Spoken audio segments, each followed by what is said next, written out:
welcome to another edition of the Baseball Talk Radio Show. I'm Gary Mack, and I'm joined, as always, from a unique location, his workplace, A unique Mr. studio.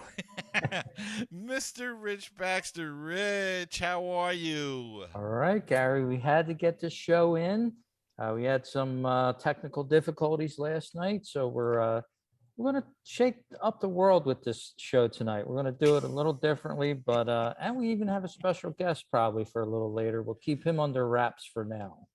Okay, hopefully he'll be able to join us. It's a busy time there, and better to be busy than idle, right? In your profession, especially. That's for sure. And even in the baseball world, of course, we just came out of the All-Star break. And what a great time it was. Did you catch much of the game, the All-Star game? I did. I was a little disappointed in the conclusion of it with the American League winning again, but I did catch the game, and I still think Stanton shouldn't have got the MVP. Should have gone the Buxton. He hit the game winner. But anyway, it is what it is, and I did. I caught some of the festivities. I caught some of the home run derby as well. It's just a little long for me. I kind of, it kind of drags on, and how many times can I watch you guys hitting home runs off of slow pitches? So, but it was interesting, and of course, the big name for the home run derby was Juan Soto, and he seems to be the big name coming out of the All Star game and with the trade deadline coming up. Yeah, turning down $440 million. How many times have you done that in your life, Gary? I don't think I've ever been offered that I, kind of I money. I mean, the Mega Millions is only up to a billion, so Yeah, he turned down roughly half of the Mega Millions jackpot yeah. a couple days ago. But yeah, if I'm the Nationals, hey, give me some offers for this guy, will you? Because we just made him a nice offer, which he refused.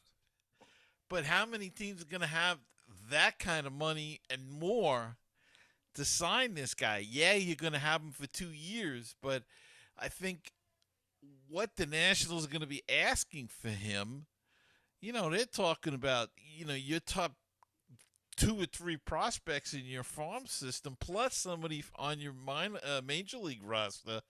Um, he's a generational player, but you're going to give up that much. You got to get him more than 2 years. The guy's a beast.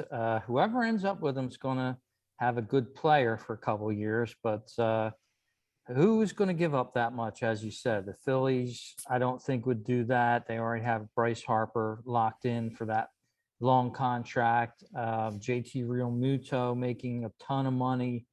I don't think the Phillies have that checkbook to write a check for him anymore. But the rumors are the Dodgers, Mets, the Yankees, of course, possibly. But it'll be interesting to see when and if a team picks him up. And the new contender is the Padres as well. They've got the farm system probably, though they've made some trades over the last few years.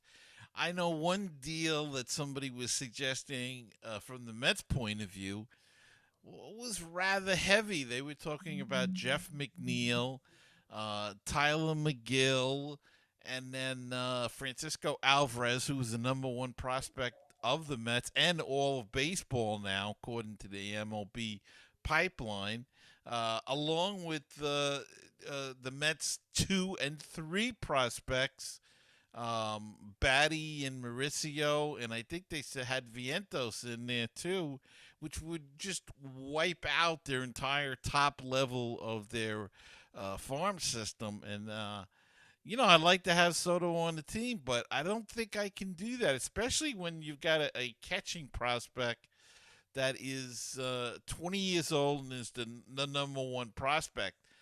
I know what some people say. You know what Soto will do. You don't know what a prospect's going to do. But boy, he's at AAA at the age of 20, and to give him up, I wouldn't do it at this point in time, and it's just too much to give up. Yeah, looking at his WAR for 22, he's at a 3.4. currently with 20 home runs and 45 ribbies. So if we double that by the end of the season, you have a decent season. Yeah, no doubt. But still, it's such a lot to give away, and you have to sign him. You know, you can't give away three of your top prospects and not sign him to a long-term contract. So I don't know. I think it's going to be tough to move him now. I don't know if you're going to get. Teams don't want to break up too much uh, to get a guy like that at this point in time. If you're a contender, you don't want to give up that much. But we'll see. That might be the kind of deal that happens more in the off season than it does now. But we should be in for some interesting couple of days now because it is the coming up to the trade deadline, and I think everybody and their brother's looking for relief pitching. Yeah, absolutely. That's the key to a lot of teams. I just wanted to bring up Juan Soto's baseball reference page real fast. Guy's almost like a young Mike Trout. So this is going to be an opportunity for a team, though, Gary, to make that move. They didn't draft him originally. They didn't have him for 5 years already, but they could possibly end up with a Trout style player here. So are you going to give up the farm for something like that and build around somebody like this? Or, these opportunities don't come around that often. Yeah, I agree, and I would love to take a chance on him, but I don't want to give up my three top prospects. I'd probably be willing to give up my number two and three prospect and somebody lower, maybe somebody off of the major league roster. But I hate to give up, you know, three of my top prospects, especially from the Mets' point of view. The top prospect is a catcher, and we all know how difficult it is to find catchers that are possibly going to be a superstar. Yeah. And and then again, that we're talking about a catcher you could have for the next 10, 15 years versus a guy that you may not be able to sign. Right. So, That's true. So, that's the big key. The Had he not turned down that much of an offer, I think you'd see even more interest in it. But being that he turned down such a large offer, what does he want? 500 million. Um, I don't know. And again, coming from a Mets point of view, they've got Degrom is going to opt out of his contract. They've got Bassett and Walker and Carrasco. Florida's starting pitches are all their contracts are going to be expired, or in the case of Degrom, he can opt out of his contract. Um, so they've got more important things to worry about, I think, at this point in time, and they're in first place, so they're getting by with the outfielders that they got. Where does he play then? Nimmo's having a good year. Marte's having a good year. Canha and McNeil in left field have been playing well. So I don't know if you mess with the strategy or the chemistry at this point in time. Don't get me wrong. Again, I would love to have him on the team, but I don't know. It's a tough call. and everybody needs pitching, as you said, both starters and relievers. It'll be interesting to see if some teams end up with improving their pitching.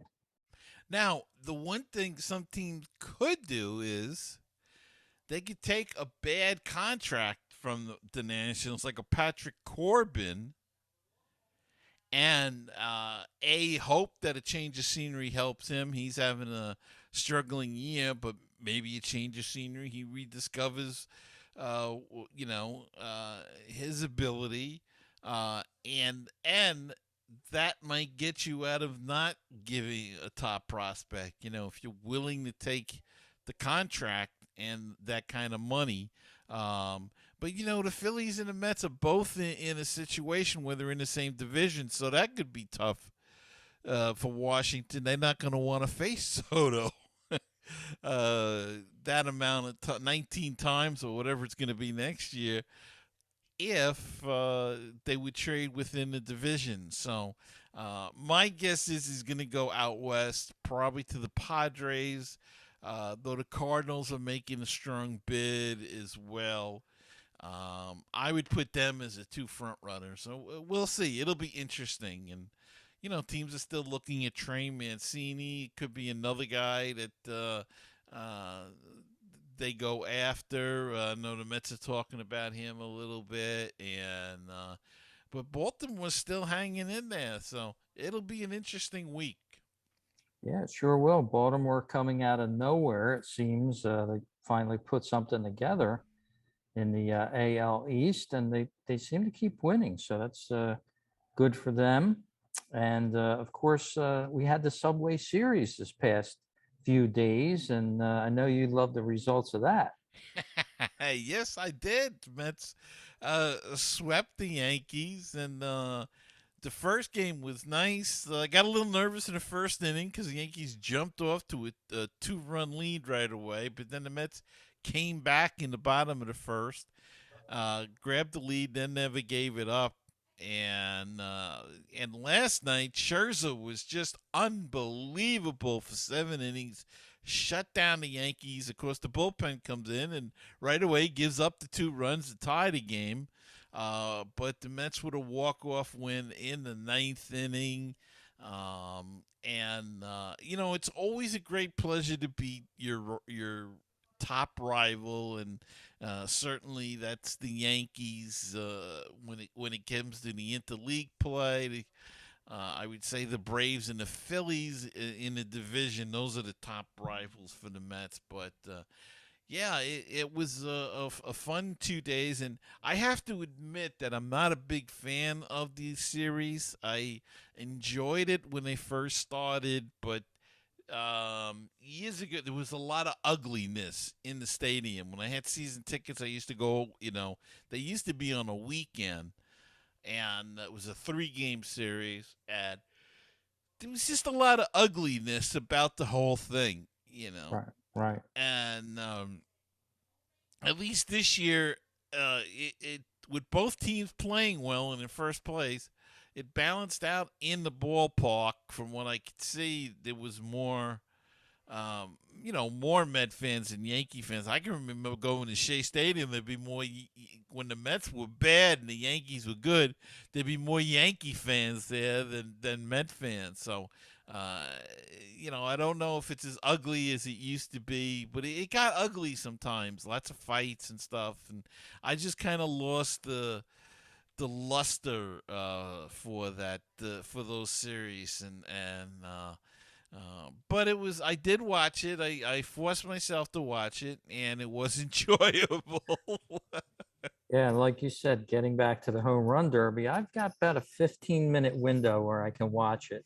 And after that, I just can't watch it anymore. It's just, the cadence of it is not right for me.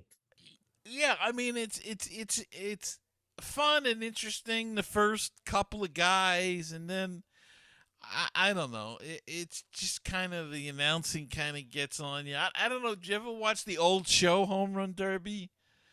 The No, black and white show. no, There's some on YouTube.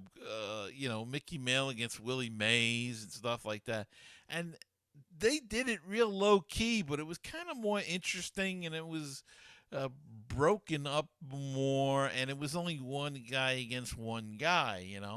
Um, I don't know how they can do it. They've shrunk the field. They've done everything, but it still seems too long for me. Um, so I kind of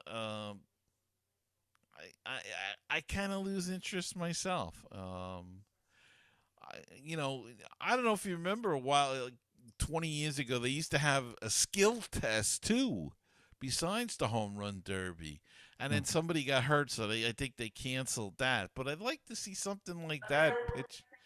That would be interesting to watch. But it is what it is. that's for sure. That is for sure. So, Next up on the schedule for most of the teams, it's like a foot race to the end of the season. Who do you think has the advantage in each league on that?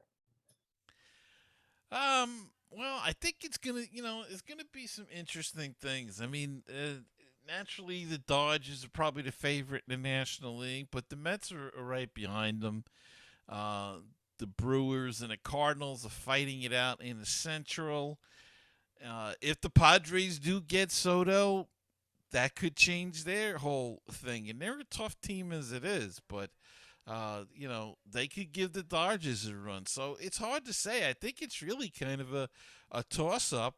And, we'll just have to see from there. The American League, I think it's the Yankees. They're the team that's on top. I don't see them getting much competition from Minnesota in the playoffs or uh, one of the other teams outweigh. They could get some problems with Houston. Um, Houston's always tough, and but the Yankees just solidified their lineup some more. They added Andrew Benintendi, which is a nice pickup from them from Kansas City, formerly with Boston. Saw him play in the minor leagues when he was with the Lowell Red Sox.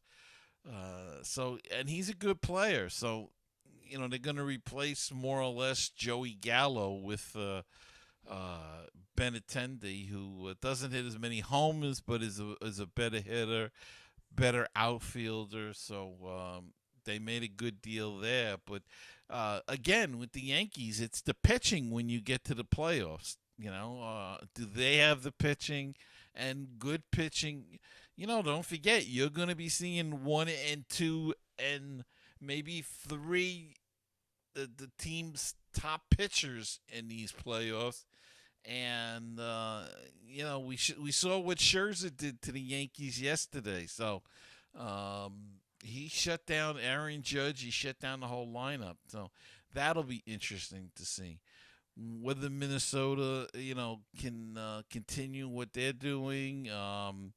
Can Tampa Bay, if they make it as a wild card, they could be tough in there. So I think it's going to be an interesting second half with the jockeying for position. But I think pretty much we know the Yankees are going to win the Eastern Division of the American League, and the rest is up for grabs. That's for sure. As you said, the royalty of baseball will be there. The Yankees, Dodgers, Houston again, Mm-hmm. and it'll be those wild card teams that we'll have to look out for. Let's go over the standings real quick.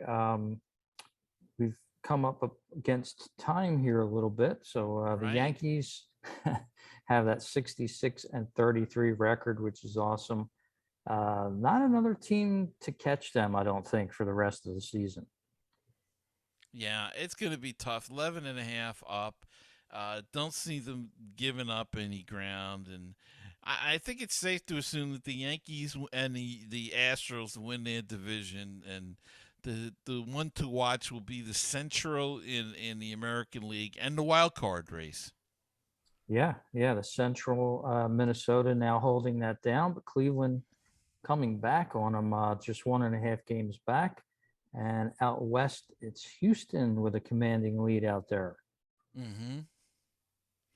And out east, your Mets are coasting along here, although the Braves have crept back into the picture a little.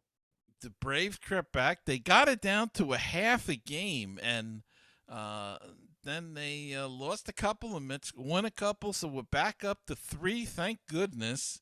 Uh, Yeah. nice little cushion. Big 5 game series next week, not this weekend, the following weekend.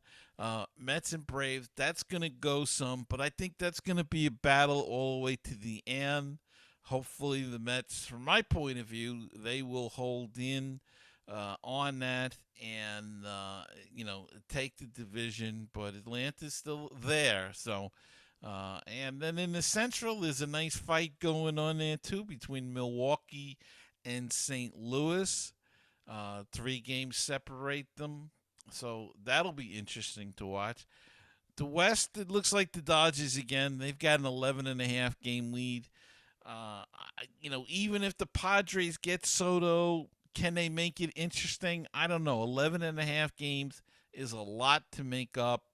Uh, it can be done. We have seen it done in the past, but that's a lot to go. So we shall see. There's some races left, thank goodness. And again, it's the wild card, and don't forget there's an extra wild card team this year. So that makes it even more interesting. Yes, it does. You have the Tampa Bay Rays currently in that mix. Phillies are a half game out with battling with the Cardinals right now. Still plenty of time to go though in the season. So I won't check this till probably September, around mid-September because the season goes to October. We got to remember that. There's Yeah, plenty of games left. and the Phillies are right there for the wild card. So, Yeah, um, you know, anything can happen. And as we saw last year, once you get in there, you never know. I mean, nobody really thought Atlanta was going to get in. Yes, they won their division last year and everything, but it was kind of an oddball year and struggling. And look what they did. They took it all. So um, you just never know. If you get in as a wild card, you could get red hot and go through everybody. And again, if you've got a good two or three top pitches, that could possibly carry you the whole way. that's for sure. Well, we hope you liked our look at the post All-Star game here as we're into the first week after the All-Star game. Uh, Back up to speed with the games. It was a boring couple days when they were off, wasn't it? Well, I was binge watching some other shows, so it wasn't too bad. And we've still got the other screen, the screenshot up there. There Yeah, we go. sorry about that. Uh, I was still reading it, believe it or not, while you. So, um, yeah, it was. You just find some other things to do, and so. But we'll get back into the groove eventually. yes, we will. Well, we thank you for tuning in to this week's edition of the Baseball Talk Radio Show. It was I was getting jonesing to get out with another show, Gary. So I hope all of our listeners out there and people that support the show for us are doing well, and we can't wait for the next one. So have a nice week, everyone.